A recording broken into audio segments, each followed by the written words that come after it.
Doyle. David.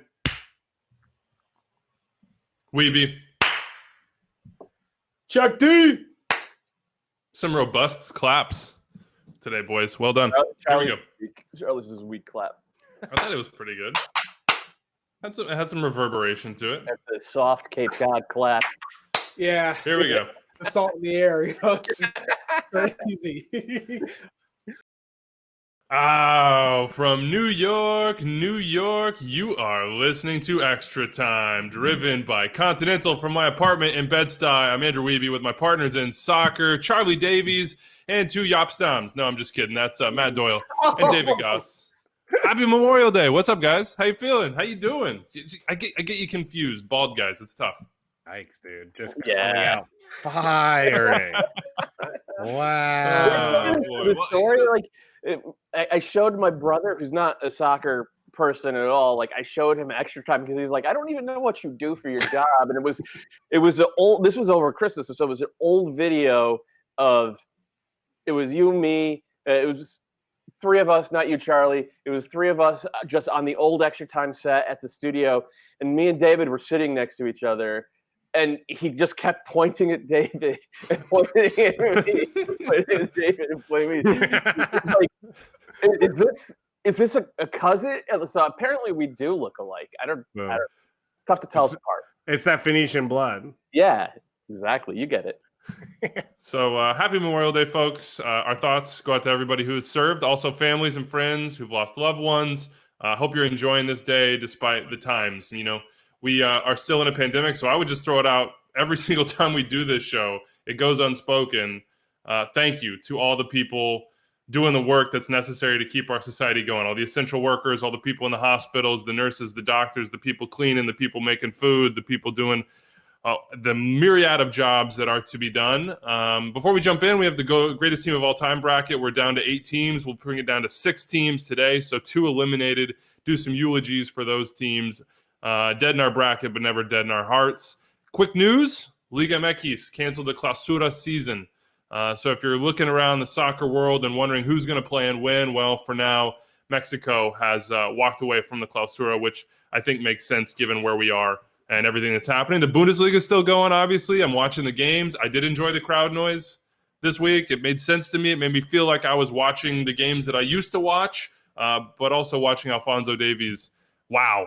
Just wow. Even an empty stadium, that's incredible. Tyler Adams got on the field this week as a 6. Did you guys watch soccer? Are you enjoying watching soccer in that way? Does it still feel weird, or have you come to terms with where it's at, where the Bundesliga is at, and honestly, where we'll all be at, because soccer fans in stadiums probably aren't coming back anytime soon? I mean, to me, I don't want to say it doesn't matter, because obviously, if you have a great atmosphere, playoff type atmosphere, that's huge. But just to have live soccer back, I've watched just about every game over the past 2 weeks.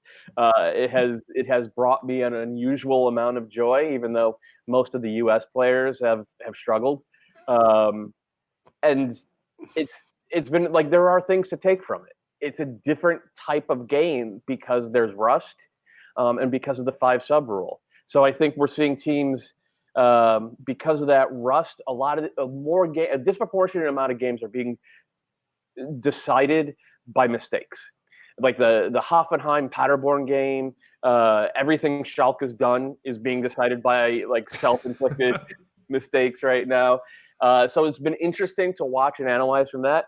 And then the 5-sub rule, we haven't seen teams really take advantage of it yet, but Cologne, however you want to say it, in their game yesterday, they subbed 3 guys right at the 59th minute. And granted, they immediately gave up a goal on a counterattack and went down 2-0. But though, using that many subs that early changed the entire feeling of that game. It was really interesting to watch. I think if you get out ahead of it, if you're a first mover as a coach, there's a competitive advantage baked into this. And I think we're going to see teams be a little bit more experimental with this over the next couple of weeks in the Bundesliga. And that's something that I think MLS coaches should be aware of for when our league comes back. Charlie, as a player, when you see that 5-sub rule, how do you think about maybe how you would have been utilized differently, how coaches would have looked at their squads differently? How will it change things? How might it change things? It's tough for a striker because normally your time is precious. If you don't score a goal in, let's say, 65, 70 minutes, your number's called. Maybe teams will say, now you have 50 minutes to get the job done. Press higher, play harder, so I can take you out sooner. So there'll be more of more pressure on these strikers to score early and play at a high level, high volume, and make a crazy number of sprints in the first 50 minutes of the game, knowing that we have 5 subs. I can take you off now. Like, I don't have to think about, man, do I keep him into the 70th minute, 75th minute? I think you're going to see, the higher volume sprints, runs. There's going to be more action in the early parts of the game, knowing that you can change these guys out. I would say also Doyle mentioned the rust. I think last week was a huge factor, but in 1 week, I think you've seen an upgrade, and you can see how quickly teams that are already, in season shape can change. I watched the Berlin derby on Friday compared to, and maybe this is on Schalke again, another outlier, compared to that derby, it was like night and day in terms of intensity, in terms of the focus in the teams. So I think you're going to see, obviously this will apply to MLS as well, I think, how quickly it comes back, and it will take a minute, but it's not like preseason where it's 6 weeks for strides. Like, it's 4 or 5 days. The other thing is, if you do silly things with no crowd, it's really embarrassing. Like, if you take a dive in a corner kick situation where you're like, oh, he pushed me, and there's no crowd cheering, you just look pathetic. So there's some moments where you can really key in on guys in this. So beware is what you're saying. Of course, we're all following the news, trying to figure out what might happen with MLS and a return to play. We have nothing new for you at this time. Just continue to follow MLSsoccer.com and all the news that's breaking around that. Let's get to the greatest team of all time bracket. We're getting your thoughts on this, your votes. You made your opinion known, let's say. And I think the favorite in this whole thing is probably 2017 Toronto FC. They're facing off against the 3-seed 2010 Real Salt Lake over in the TAM region, and it wasn't even close according to the fan vote. 72% went for Toronto, and then you had 27% coming in for 2010 RSL, which feels like probably RSL fans just trying to make sure they didn't get shut out on that one. Great team, but we're going to go Toronto here, yeah? I mean, that's pretty obvious. Yeah. Anybody? Yeah? Okay. So let's leave it up for debate. So let's 2010 RSL doesn't deserve to go out like this with silence, with no, memorial, with nothing. So let's think back on not just that team, but those RSL teams and what they meant to Major League Soccer at the time. And Doyle, I'll let or whoever wants to. I heard somebody I would say jump in. For Doyle, I think we talked about this a few weeks ago, Doyle, off the show. Yeah. But talk a little bit about what that RSL team, from the way they chose to play, did for Major League Soccer, and then you knocked it on to what KC kind of responded with and the way tactics have changed and the league has changed. Yeah, I actually kind of think that the league owes a debt to Jason Kreis and Peter Vermees for what they were able to build. Like this RSL team was the first team in the modern era, DP era, that had like a really concrete game-to-game tactical identity that was sophisticated. And it came from that diamond. But if you look at the way the diamond played, like Taquito wants part of this.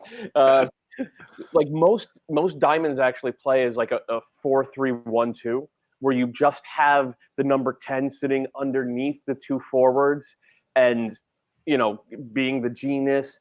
And RSL could do that, but with the way their diamond played, it was actually more of like a rotation-based system, because Javi would always love to drift out left. And when he drifted, then the shuttler would push up on the right, and suddenly Beckerman is flaring out to the right. And the left side shuttler, whether it was Andy Williams or usually Will Johnson, he would actually drop deeper and suddenly become a defensive midfielder.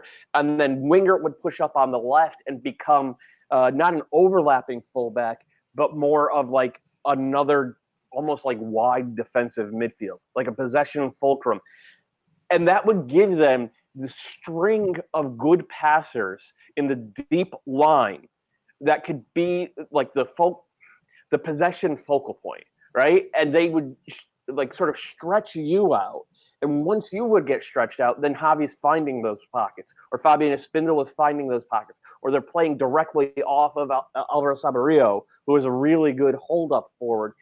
And they would change the way they attacked one after another. And it was all about rhythm.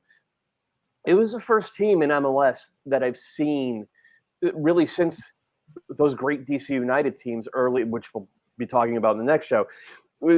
It was the first team that I've seen in MLS really play like that.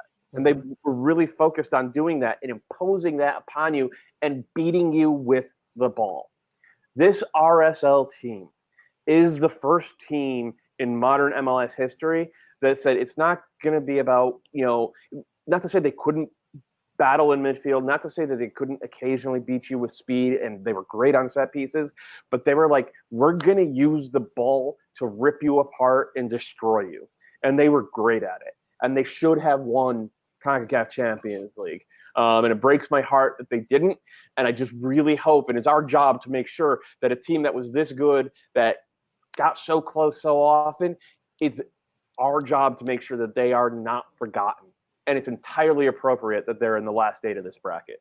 And on top of everything Doyle said, to in CCL play at a time when it was like, can MLS teams get results against Mexican teams in tough environments?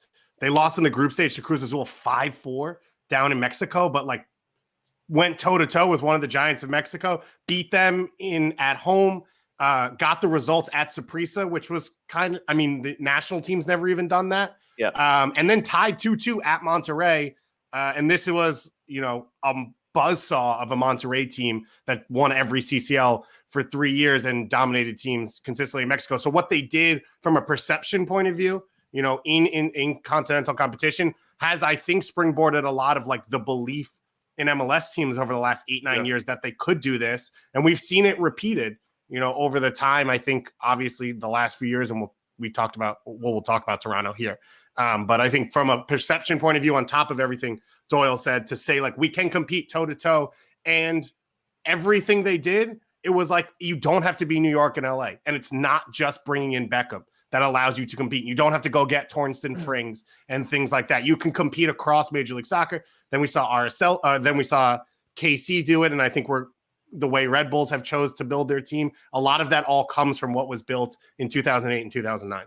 Yeah, I think the word belief was what I was going to say, and I'm glad that you said it, because I don't remember people thinking about CCL and teams thinking about CCL in the same way until we saw RSL do that. And then it was like this crazy perfect storm too, because now are people like, hey, MLS for Toronto FC, MLS for the Montreal Impact? Like, hell no, that's just not the way it works, because everybody wants it and everybody's focused on it. But at that time, I remember it being like intoxicating, MLS for RSL and the game nights and everybody being on that side and seeing Scotty Riddell. There's a throwback for those of you that know content in this league, doing his inside like documentary style series that was ahead of its time. I mean, everybody felt invested. And then to go to the building part too, I think they have a legacy, not just in the way that they were built, but in sort of Garth Lagerwey, the executive, and then Craig Weibel, the executive. And then, now Elliot there in RSL. Like, there's sort of a buildup on how to do it and how to approach it as a quote unquote smaller market that maybe didn't exist before, and didn't exist certainly because the roster rules were different and coming into their own. I think people took what they did and ran with it and tried to replicate it, whether it's a player like Javi Mo, who wasn't, a huge name in Argentina, but was a very productive player in MLS, or a Fabian Espindola, finding these sort of like on the fringe guys in Argentina that can be difference makers in MLS. Like, their legacy is huge.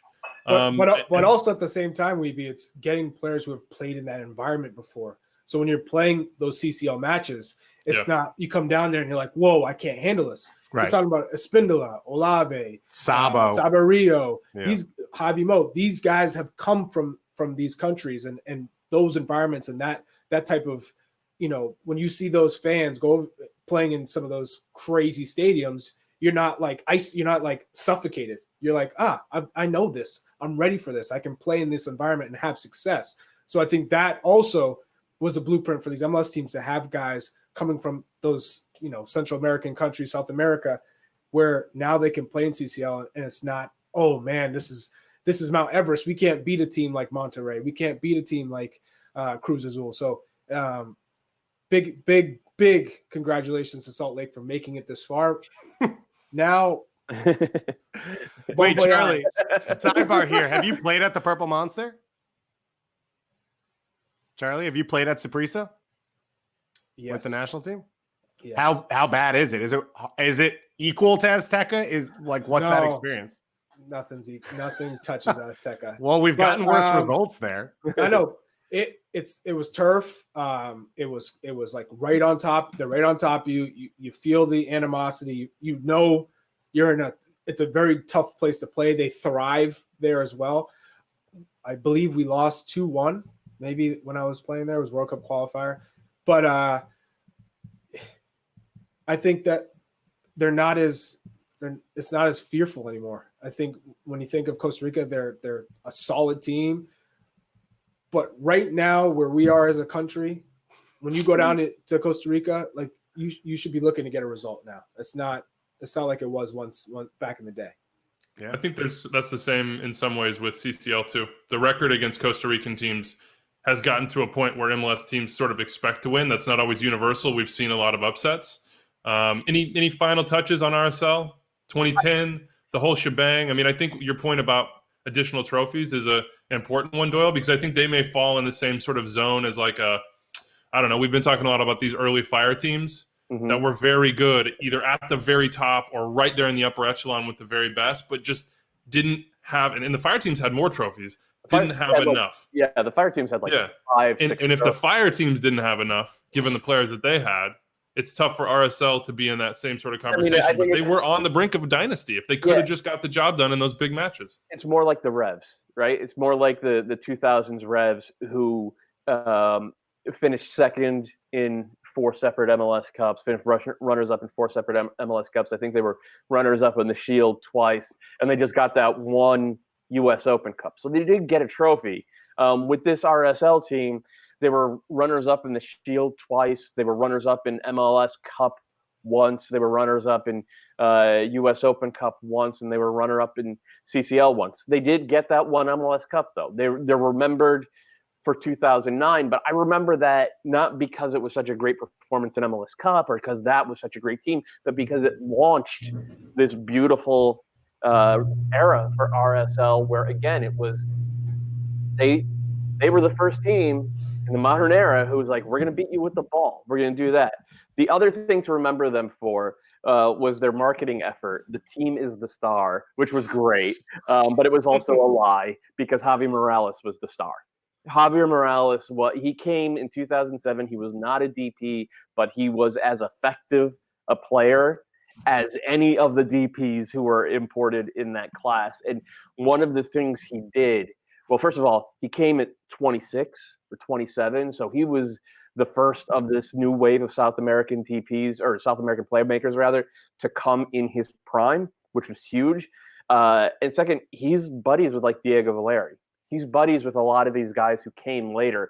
He was integral in opening up that pathway to Latin America, specifically really to Argentina, for the next generation of MLS. And he is, without question, one of the most important signings, one of the best signings in MLS history. So this team should be remembered and celebrated, and in a lot of ways emulated even today. All right, we're not going to talk. Go ahead. Javi Mo was class. He was class. He's class, and also he lost, time to injury. I mean, he's one of those guys in that era where you're like, man, had he not gotten this sort of catastrophic injury, you put David Ferreira in that category as well. You put Steve Zakuani there.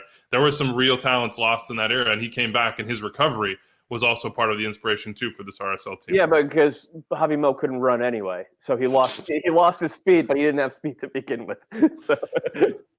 Sorry, RSL fan vote. Our votes. Toronto FC is on. They are into the Final Four. They will take on the winner of our next matchup here. 2014 LA, 2014 Seattle. We already have a win in this category, and producer Anders will be very excited to know that the 2014 Seattle Sounders away kit was the winner of MLS Soccer.com's best Best jersey of all time, and now you know why we didn't give fans the 100% on our greatest team of all time, because we're trying to have somebody other than Seattle or Atlanta win this thing, folks. It's all about the right results, not the most popular results. These two teams met in the playoffs. Spicy. I'm just saying, I was frustrated by that. That's clearly not the best jersey in MLS history, but what are you going to do? Fan vote, late rally. So this is the weirdest one because they're the same year. So they are this. They actually played on the field. We don't really have to fake it. They played 5 times that year. They went 2-2-1 just to make this a little bit harder. So they split that perfectly. Seattle wins Supporters Shield just over the Galaxy, and then the Galaxy knocks Seattle out of the playoffs in the Western Conference Finals. So this partially comes down to Supporters Shield truther in this, and then partially comes down to like what you want to judge. They played 3 times in the regular season. Chad Marshall missed 1 game. Seattle lost. Omar Gonzalez missed 1 game. The Galaxy lost. Then they played twice in the playoffs. Ozzy missed the first leg. The Galaxy won. Then the Galaxy lost the second leg and went through on away goal. So they literally split as hard as you can across this matchup head to head to make this almost impossible. And then you guys, we can all pick our random reasoning for how we're going to get through this. Yeah. So Sounders at heart, which everybody knows if you're listening to this show, I assume, do a great job covering the Sounders out there in Seattle, SB Nation. They had a late push here, and I think that's what got the Sounders over the line on the fan vote, because before that, the Galaxy had the percentage, but Seattle gets 1 vote here from the fans, 53% to 47%. So there's 1 for Seattle. Charlie, if you had to, since this is your year, of course, you were an MLS Cup finalist, you played the Galaxy. If you had to make a decision here, which team was better? Which team would get your vote and why? Both teams were phenomenal. And if I had to choose one, it's going to be the champions. It's LA Galaxy. Seattle were too dependent on Obafemi Martins and Clint Dempsey in the attacking half. They really were. It was great to watch the two work. But LA Galaxy could hurt you in different ways. Gyasi Zardes just came onto the scene. I think he had 16 goals that season. Then you realize, okay, this guy can score goals for you. Robbie Keane's MVP year. Landon Donovan, like Doyle always says, he gets cut from the U.S. men's national team, comes back to MLS, and just sets it on fire. He was unbelievable in that second leg too in the playoff series, where he juked somebody out to cross it over to Ishizaki, who I think Stefan Fry makes an incredible save on a header in the 6-yard box. But Landon was just devoted to proving everybody that he should have been on that 2014 World Cup squad. He was out for blood, and he played extremely well. The Galaxy team just was a complete team. Sarvas was also a huge influence in the midfield with Juninho. They had a good partnership.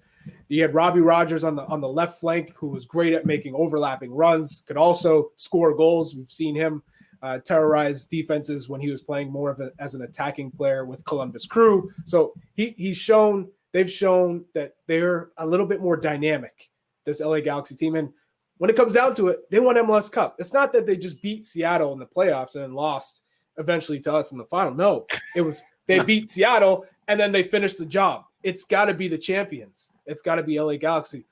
But this Seattle Sounders team was legit. From Chad Marshall, Stefan Fry, you had Alonso in the midfield, and then Oba Deuce up top. I mean, it's a strong spine. But I think when you look at the other players involved, I think Galaxy gets the nod. And that's the other players thing, right? Because if you look at this Galaxy team, the third best attacker on this team was either Ishizaki, who was Swedish international winger, or Gyasi Zardes, who's going to end up with 100 MLS goals. He scored double-digit goals, I think, 4 times in his career now. This was his first year doing it. Who was the third best attacker on this Sounders team after Owen Deuce? Maybe Lamar Nagel? Probably Marco Mexican Papa. legend, Gonzalo Pineda.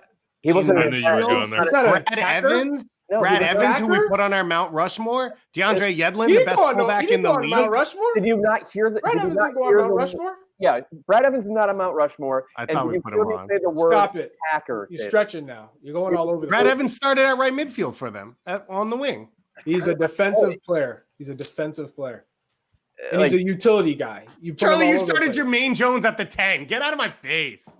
Who started Jermaine? Lee Wynn started at the 10. See, he's scrambling. He's lost. He's lost.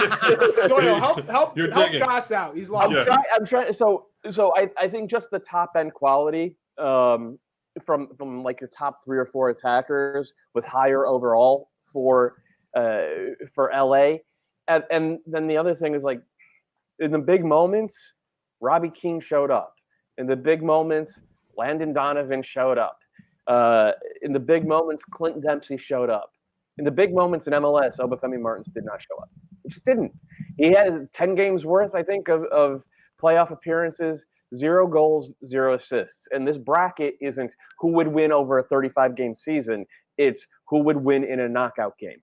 And in a knockout game, we literally saw it. The 2014 LA Galaxy team beats this 2014 Seattle Sounders team.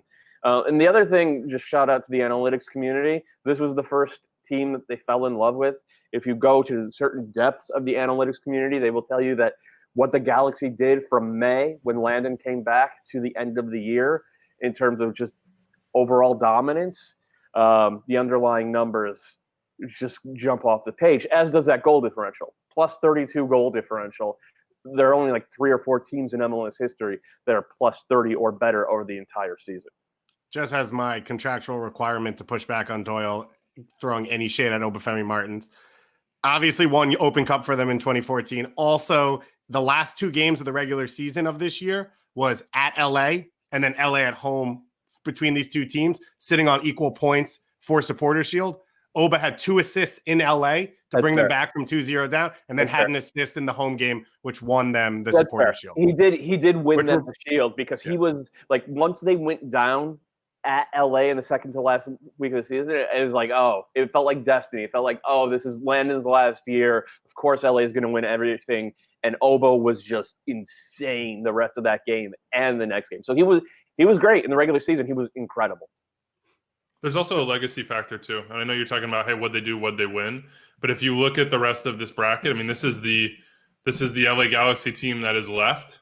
And if you're measuring them against Seattle, who didn't have the history of winning championships, who didn't win the championship, it's hard to put them over it. Also, when you watch this thing back, it was a bizarre playoff series too. It wasn't just that they were even. It was that there were like fluky, weird goals that were scored. I mean, the winner for LA in the first one is a crazy deflection. You know, Stephen Fry had to stand on his head in this game, but it's like a huge deflection off of Marcelo Sarva's cross.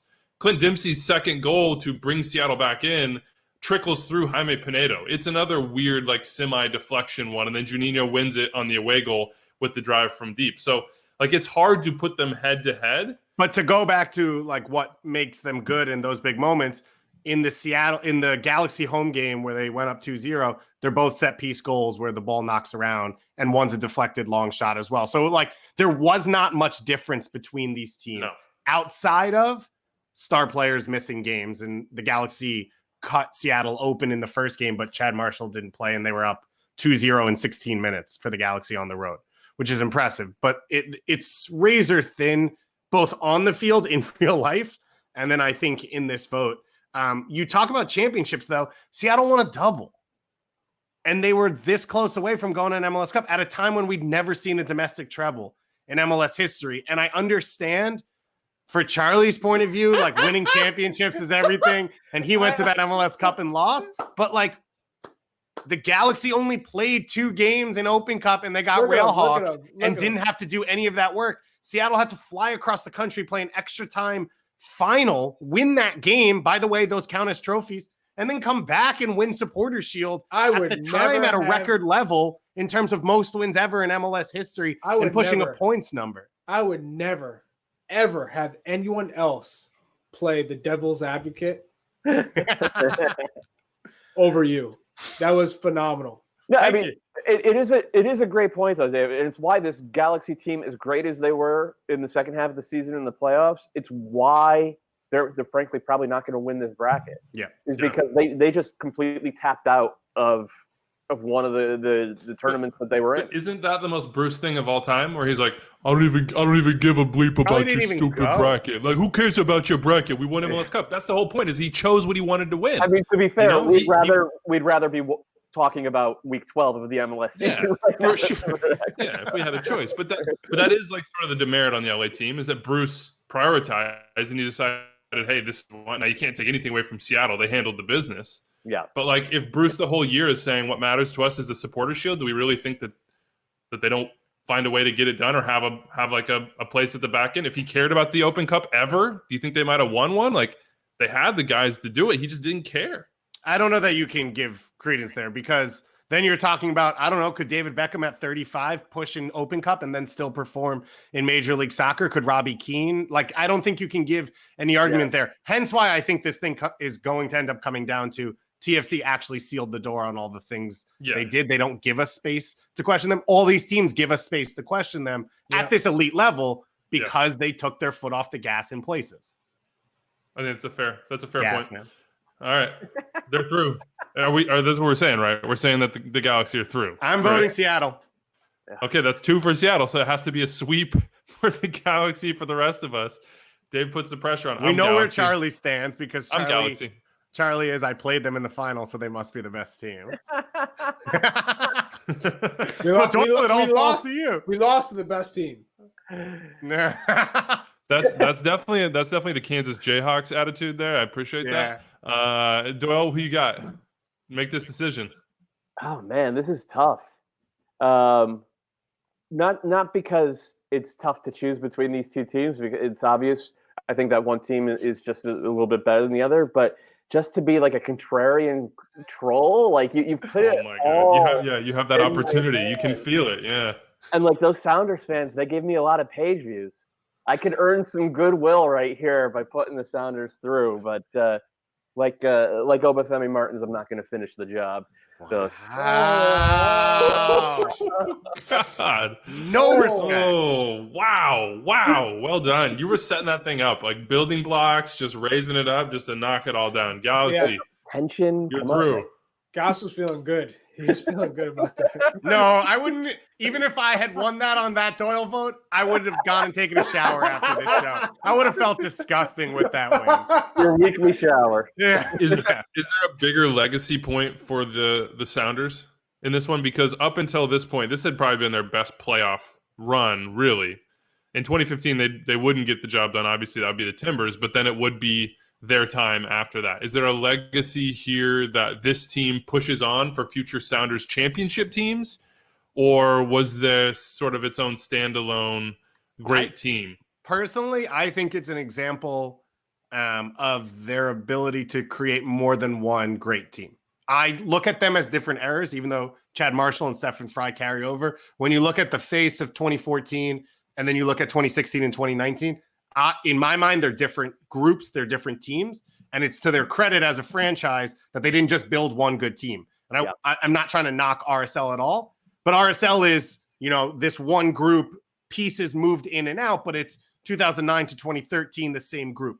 For Seattle, it's the expansion team that was good early on and won Open Cups with Freddie Montero and that group. It is the 2014 group, the Oba Deuce group, and then you've got MLS Cup teams, a team that went to 3 of 4 years and won 2 of them. But isn't there I'm like thinking this through in my head, but there is still, just like RSL, when you had sort of that central vein, you still have that. I mean, Stephen Fry's a late arrival, but he is, with these two teams, he is that guy in goal who stands. Chad Marshall throughout, except for the last championship. Yeah, it's only 2-year difference, but the first thing you say about 2014 Seattle is Oba Deuce. Right. Yeah. The 2 most important players were not on the field in 2016 when they won MLS Cup.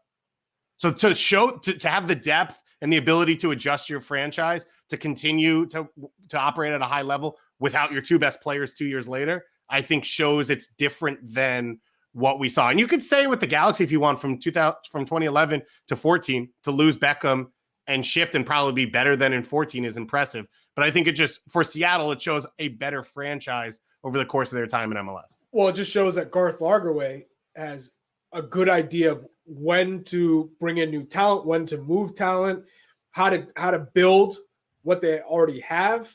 they've done a fantastic job and one of the best to ever do it, especially when you look at from Freddie Montero, Seattle Sounders days to now.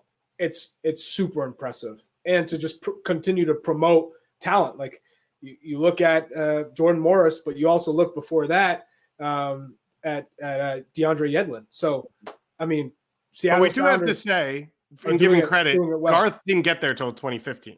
Yeah. So he doesn't get credit. I think Chris Henderson and Adrian Hanauer and Ziggy Schmidt get a lot of credit for those early years building 2014. But I would agree with you, Charlie. And what I think does better than everyone is, while he has a long-term plan, he's able to make really good short-term moves, like even bringing in an Ivanchitz, who isn't a difference maker, but gives you enough talent to get you over the edge in big games, in big moments, while still having a long-term plan that he doesn't ruin.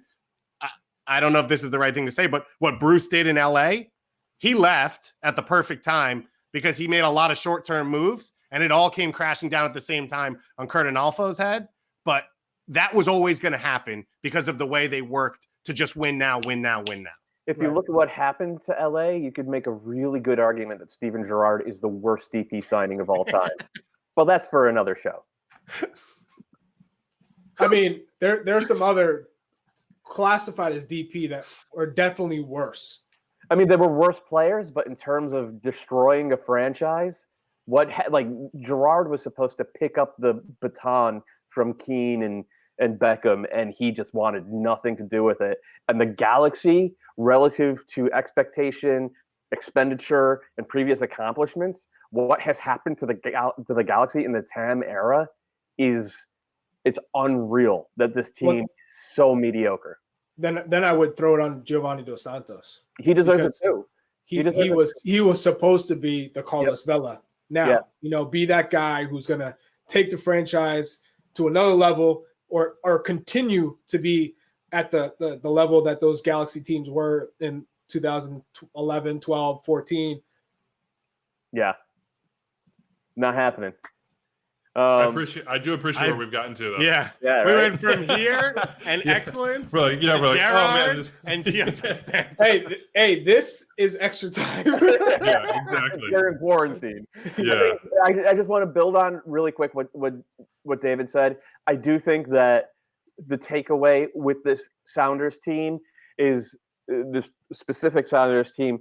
It has to be taken in the context of, as David said, what this franchise did from 2009 to 2020, staying more than just competitive, but winning titles regularly, whether it's Open Cup, Supporter Shield, U.S. Open Cup. And I think every Sounders fan looks at this particular team justifiably as what might have been the one that got away, just because they couldn't quite get over the hump against the Galaxy. And I'm sure that causes them a lot of pain. And I'm still talking about it because I know it's just driving Anders berserk right now. But they have a couple of MLS Cups to rest on, so I think they're okay. It's not too bad now, but Anders still says, quote, still sad. So you've done your job there. Next Thursday, the other side, Discovery Rights Region and CCL Region, the teams remaining to potentially face off against either 2017 Toronto or 2014 LA. I think Toronto is almost certainly going to be in that final. Are 2019 LAFC, 98 DC United, 97 DC, and 2018 Atlanta United. So we'll put the poll out on Wednesday. Make sure you vote to get down to our final four. Everyone in the final, because Doyle just votes based off MLS Cups. So he can't pick teams that have won Supporters Shield because he doesn't care. Right. That's shown by his track record over the course of the last month. Who cares about regular season? Yeah. But actually, the one cup he values over a Supporters Shield is the Inter-American Cup. Played at Lockhart Stadium. Yeah, that DC team's got a real chance there because they've got the crown jewel in their hands. 100% voting for that DC United team from 1998. When you vote, Doyle didn't just push. I'm surprised Doyle didn't just push all the Interleague and Superliga winning teams straight into the bracket and put them in the final. See, the Revs have won 2 cups. That's what I was going to say. I'm shocked we didn't mention Superliga for the Revs. That's their other big trophy. Huge at the time. Huge. Massive. First thing you see when you walk in. They celebrated. I saw a lot of celebrations on the bench because we all knew what that meant. That bonus Superliga. Charlie can attest. Manch Vegas had a parade. It was huge. All of New England celebrated. Yes, absolutely. All right, let's talk real quick here as we're sort of like breaking down the differences between 2014 Galaxy and Seattle.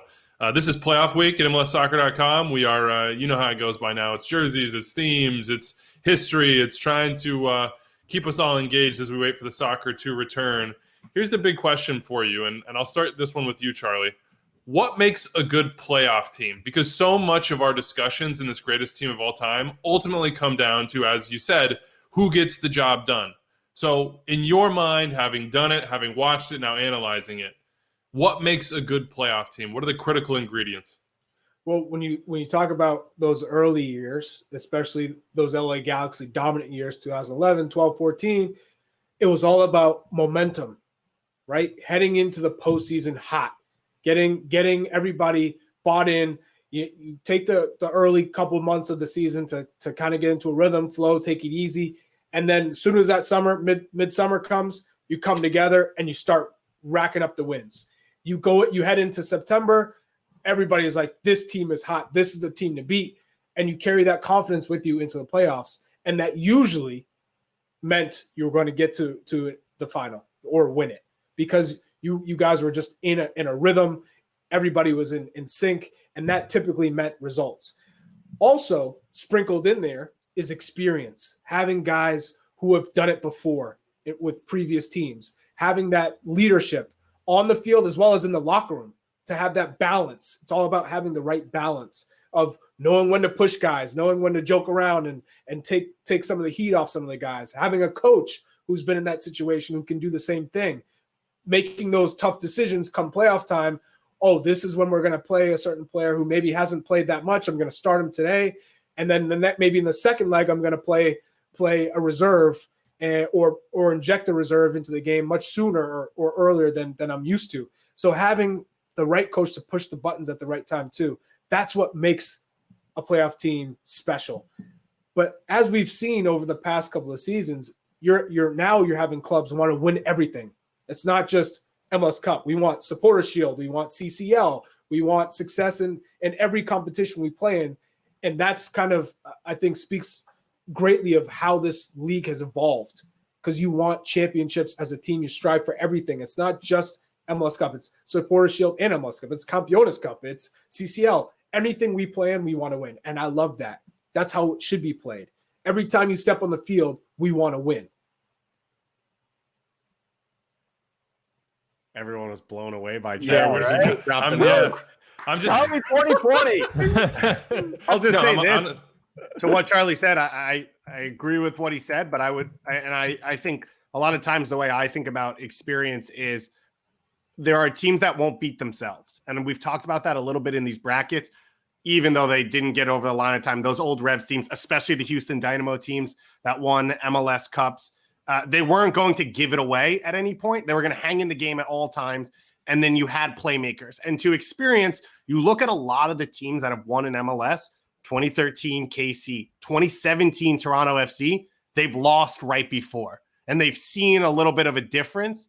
And I think when you look at those two teams, they're two teams in that KC team and Toronto team that had like an identity and a style that they wanted to play, lost, and then came back with a little bit more of that veteran, we can adapt to games when we have to. I think 2017 Toronto is the best example of the way they lost to Seattle in 2016. And then to turn around, they got Victor Vasquez. But at times in 2017, they adapted the way they played. They sat back, they hit on the counter.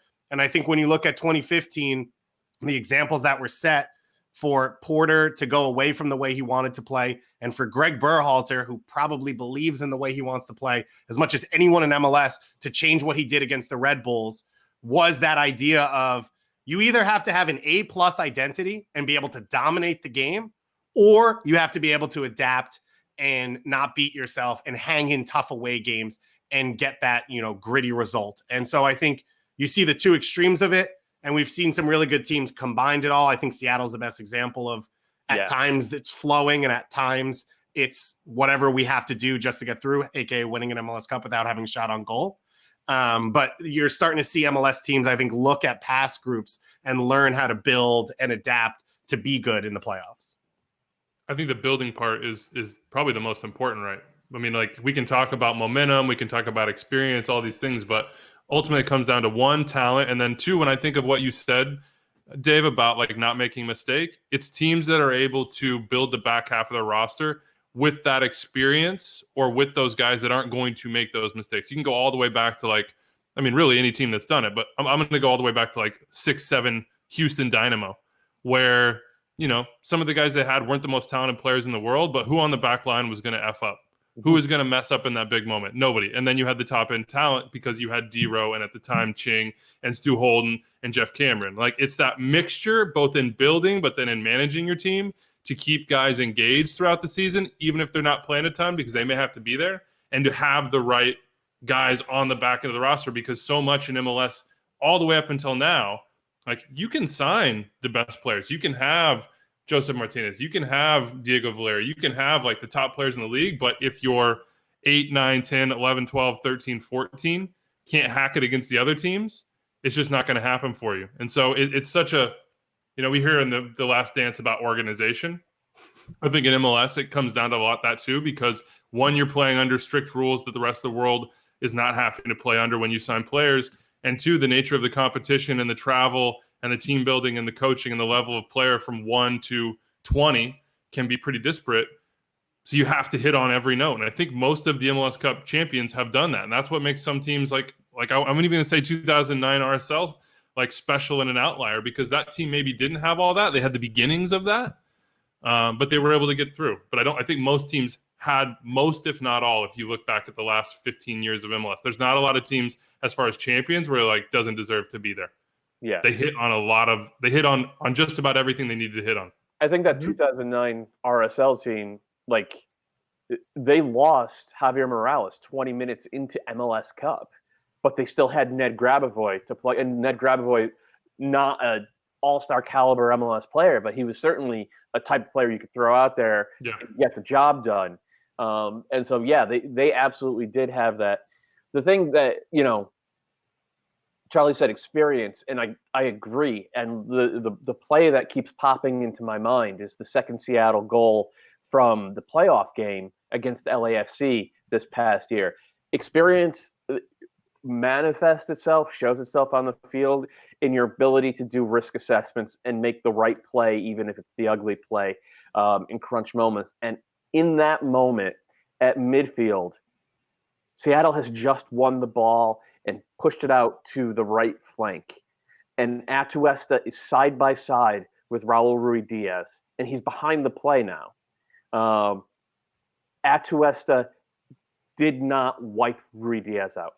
If that was Gustav Svensson and Adama Diomande, Gustav Svensson would have buried Adama Diomande behind the play, because the last thing you want is him coming down the middle, getting on the ball at zone 14 and firing home from 22 yards. And that is exactly what happened on that play. Now, if LAFC get into a big time game, whether it's CCL or MLS or, you know, Campeón, whatever the hell, you know, they're playing in, and Atuesta has a chance to make that play again, I think he makes the veteran Kyle Beckerman, Diego Chara, Ozzy Alonso, Gustav Svensson type of defensive midfielder play right there, which is, you know, the ref's not looking at you. You know, this is, even though it's low probability, it's still a probability of a shot on goal or even a goal. You wipe the man out behind the play right now,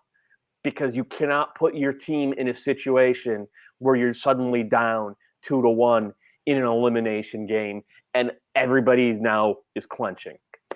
And I think I agree with what Doyle said, but another example is NYCFC versus Toronto FC. Still no one can explain what Matarrita did. Hadn't really been in that situation before. The Toronto guys had been there before. There was zero chance they were going to win that game. NYCFC had a style. They were going to impose themselves. It turns out it's a cold night on a baseball field. It doesn't work out perfectly. Toronto adjusted and got through, and NYCFC weren't able to find a way. And what's interesting about them is, I talked about Toronto and SKC losing and coming back. They keep cycling out coaches, so it'll be interesting to see for this year and for the future, like, is it the group that builds on itself, or does it have to be the same coach in that environment? But it's another example of just one group had been there, and they knew the 50.1% they had to do to get over the edge. And the other team was trying to win 80-20 and just wasn't able to get it done on a tough one-game knockout. Yeah, and by the way, credit to Ronald Macerito for standing up and being a man after that one, because it was a brutal play. It was a brainless and unnecessary play, and he could have hid. He could have done anything but what he did, which was apologize to his teammates and to the fans, and I think they actually appreciate him more because of that, and it makes him easy to root for. And maybe that's the moment for NYC, like you were talking about, Dave, where that's sort of the institutional knowledge that they need as a club, a franchise, a squad, an individual player, whatever it is, so when that comes back to get over the hump. We have a little piece from Greg Seltzer on MLSsoccer.com coming up this week. Clutch players, Mr. October or November. I went and looked at game-winning goals and assists. Ooh, Dairon, he's not up at the top, but this is his honorary award, of course. Landon Donovan has 5 more game-winning goals than anybody else in MLS playoff history. 10-5 over Jaime Moreno. BWP right behind him with 5 game-winning goals too. That's pretty incredible. Landon, of course, also right up near the top with game-winning assists. Let us know your favorite playoff memories, your favorite playoff players, whatever it may be at Extra Time at MLSsoccer.com. Let's keep it rolling, though, Doyle. I saw your piece, little column going up, the top MLS prospects right now. Give us 3. They don't have to be the top 3 with the current comp that you're really just like, I can't wait for soccer to be back to watch these guys develop. Boy, there's okay. I forgot who I listed. Well, I mean, let's start with Ricardo Pepi, right? We should start with FC Dallas. He's the 17-year-old center forward. He played for the US U17 national team. He, I think, scored 11 goals in 13 games last year for Dallas's USL Championship side, North Texas. USL 1. Yeah, USL 1. Thank you. And they won the title, right? Mm-hmm. Yeah, he was. I mean, he's big-bodied. He has really good balance. His link-up play isn't incredible. So the comparison I made is to Mauro Manotas, who, when he came here, you could see he had all the tools, but like still needed some polishing. That's where Ricardo Pepi is, but as a 17-year-old. So it's nice to see that he got on the field already this year. He scored himself a very nice equalizing goal. Who was that against? That was against Montreal. It doesn't even matter, Doyle. It was 17 years ago. Oh my God, I can't even. That feels like it never happened. Like you say that, and I'm thinking back, and I'm like, dear God, there were games played 2.5 months ago.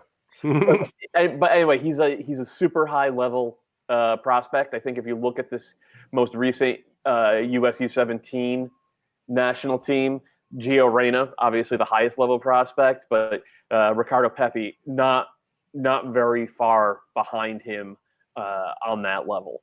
And Doyle, I think you could say of the last 5 years, from a U.S. youth point of view, outside of Josh Sargent, he's the best forward prospect we've had since a while.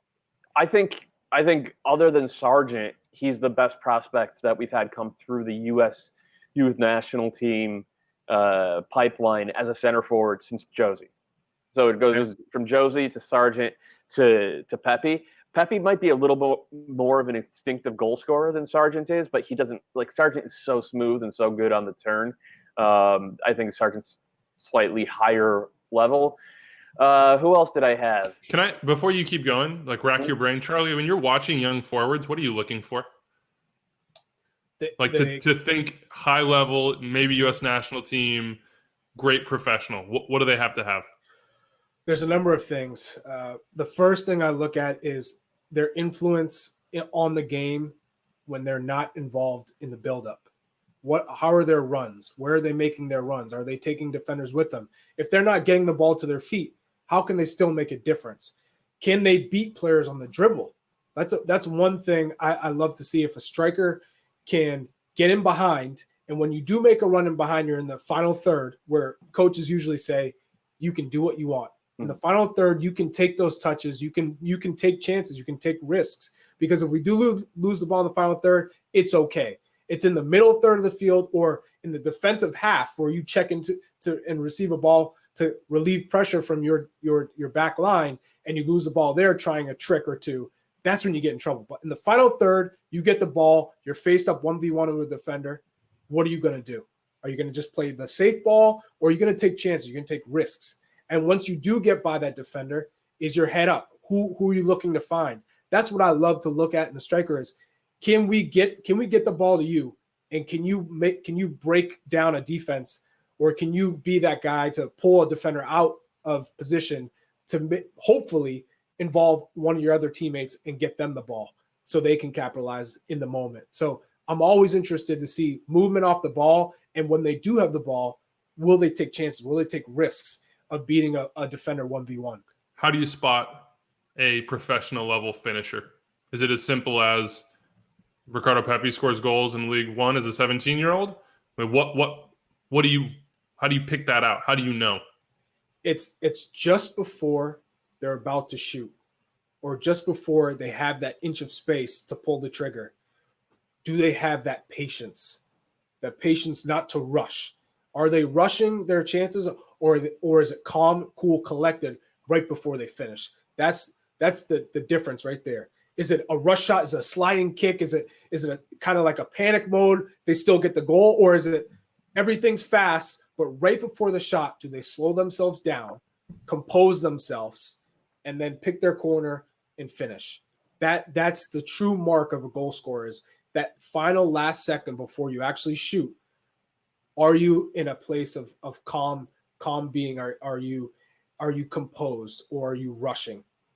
Charlie, I would say, I don't know how you feel, but like what you're saying is the mentality of how they handle that moment, because, pure technique, that's actually one of those things you can work on. Mm-hmm. So, but what you're saying is the stuff that's natural at 17 to then say, okay, he doesn't wrap his foot around the ball perfectly in the next moment.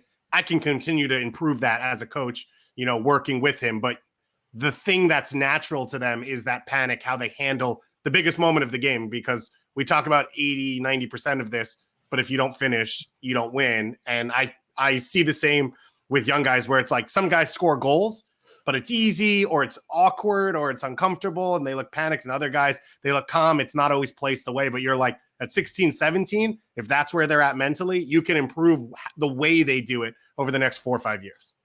100%. And I always love the things that when a 16 or 17-year-old pulls off something that I didn't see, or I didn't expect them to see. So they're in a box, the defender's coming hard, you can shoot it, but maybe they chop it to the right because they know there's so much space that they can actually take the time to have a calm finish rather than trying to rush it near post or far post to try and beat that sliding defender. If you have that time, a lot of people, they see the goal and it's like, oh my God, I got to shoot because it's now or never. But for a 16 or 17-year-old kid to say, you know what, I can fake shoot it here, chop it. And it's not that I'm not trying to rush or take too much time. I know that I'll have enough time to take a second, compose myself, and finish far post. I mean, that's special. What we were talking about with like risk assessment live, that's sort of like the instinctual ability to have that snapshot of the field and what's happening and say, I know where a better percentage is, and I can get myself there. Like, it's two different things, knowing and then having the ability to do so. Right. That was interesting. Doyle, you got another name for us? Yeah, so we did one American, so let's do one Canadian as well. I think the consensus best prospect, very young in Canada, is a winger from Toronto FC, Jaquil Marshall-Ruddy. I've only seen him play a couple of times in age group stuff. People who have seen him more than I have had said he's a Gio Reyna level prospect. He has the whole bag of tricks, and but is not just doing step overs for the sake of doing step overs, but is actually making them functional. David, you're nodding. Have you seen him play a bunch at GA Cup rather? He actually showed up to GA Cup last year and played with both the U17s and the U15s. Looks like he's 22 as a 14-year-old, yeah. And looks like he's 22. Unbelievable body, but I think, like you said, when I saw Reyna for the first time, it wasn't that he was good. It was that he was different for his age group. He was better than anyone I had seen at that level. And to what Charlie said, he did things differently. He saw things differently. And you could see the gravity of the game around him, the way his team reacts to him and the way the other team does. And I think Russell Rowe, another great winger, like TFC actually had a couple. This guy's at a different level, doing things at a different pace. I mean, he signed a pro deal at 14, not just because they think he's good. I mean, they've had Akinyole, they've had Russell Rowe, like they've seen guys. he's at a different level. And I'm pretty excited to watch him play. And you would argue what's great is there's kind of a hole at Toronto FC, and there has been at that spot. It's also a spot where you could give a young guy like Schaffelberg got minutes because they're maybe not going to kill you as often. He's not essential. Like, I'd say Nobel Okolo is one of the best prospects I've seen, but it's really hard to get a 17-year-old at center midfield, a start in Major League Soccer, an appearance, because the position's so important. So I think he's going to have an opportunity to play. And it's all about mentality. Like you said, I can't tell you how many guys when I was 16, 17, even 18, that everyone said, this is the next star. This guy does this, and this. But it comes down to mentality, because Eddie Gavin, when we were 16, 17, he could have been playing in the English Premier League. Everyone would have said, this is the greatest talent. He's the guy. It wasn't Freddie Adu, even though what we saw at Freddie Adu when he was 14, everyone in the world wanted him. But it was, as he got older, how does that mentality change? How are you pushing yourself? Are you complacent? And sometimes they get in an environment, whether it's the coach, whether it's the team, everyone's just saying, you're the best, you're great. And they stop pushing. They stop putting themselves in uncomfortable positions. I want those 16, 17, 18-year-olds to continue to push, because you always get to that point where you sign that first big contract and everyone's saying, wow, buy me this, buy me that. Can you do this? And you start going to all these appearances and the marketing, and it's great, but you lose sight of what the objective is, and that's to reach your full potential. And the only way you're going to reach your full potential is you keep getting pushed.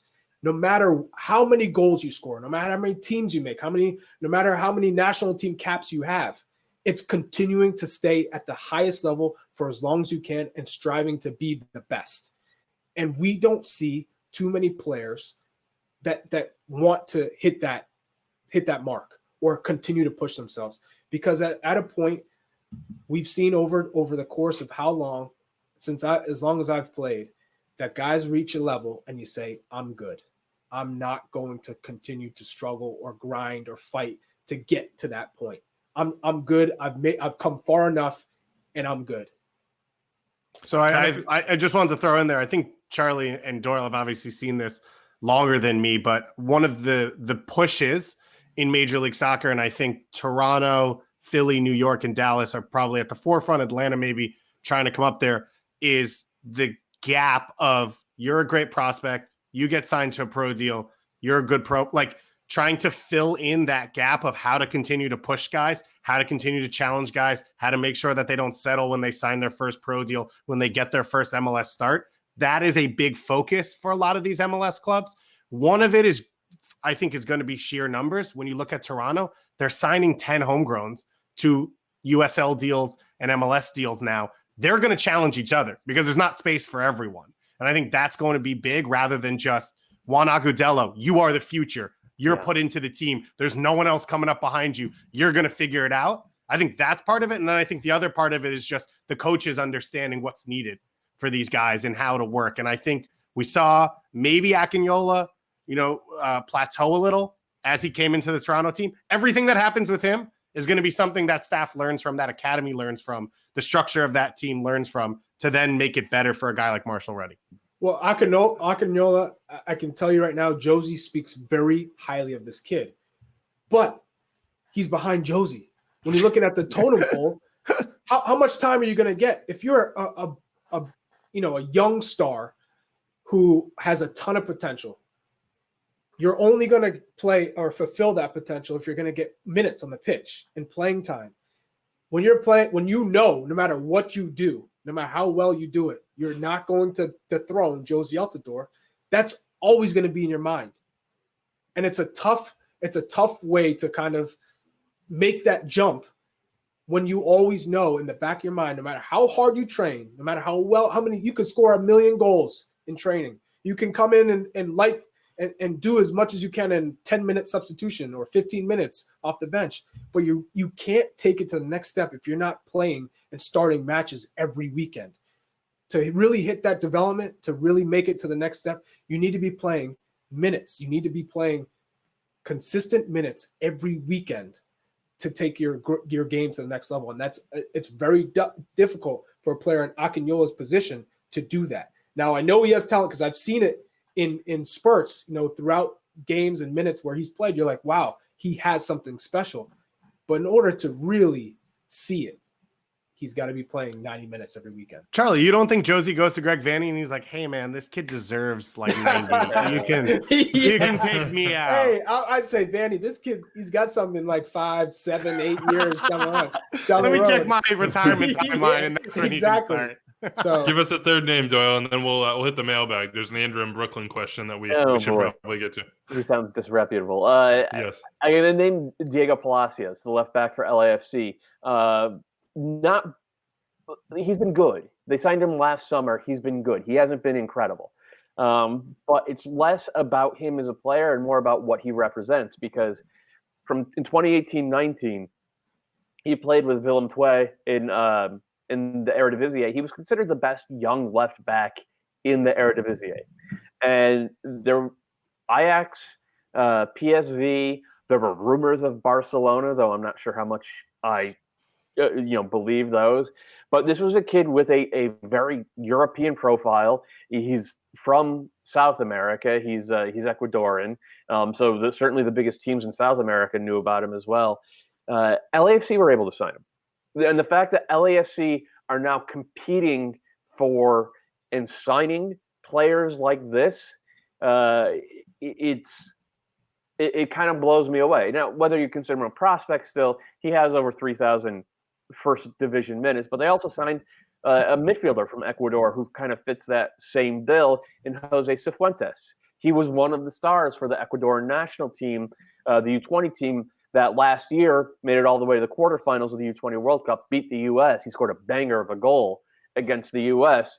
And this is a kid who played for a well-known Ecuadorian team.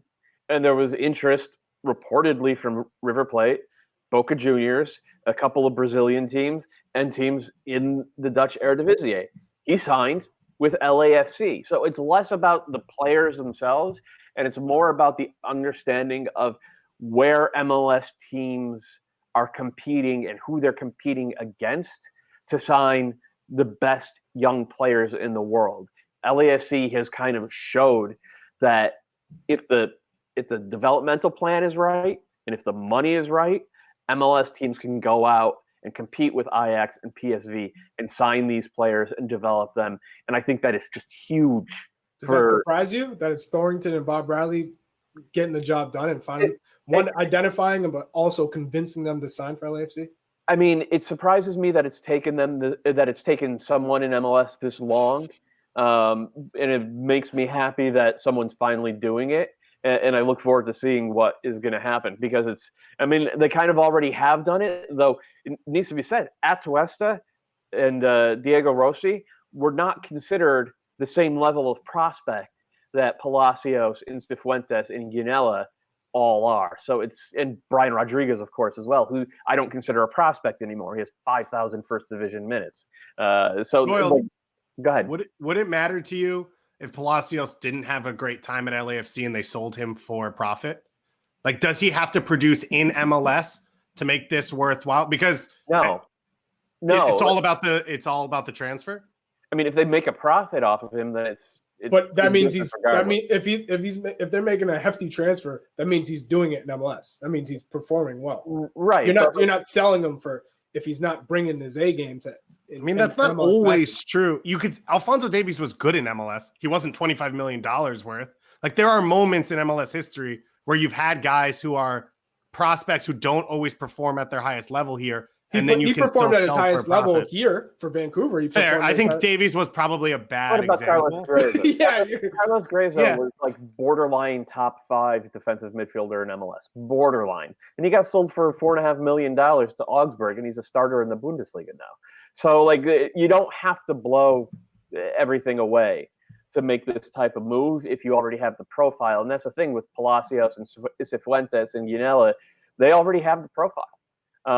So I suspect LAFC is going to do a good bit of business off of these guys.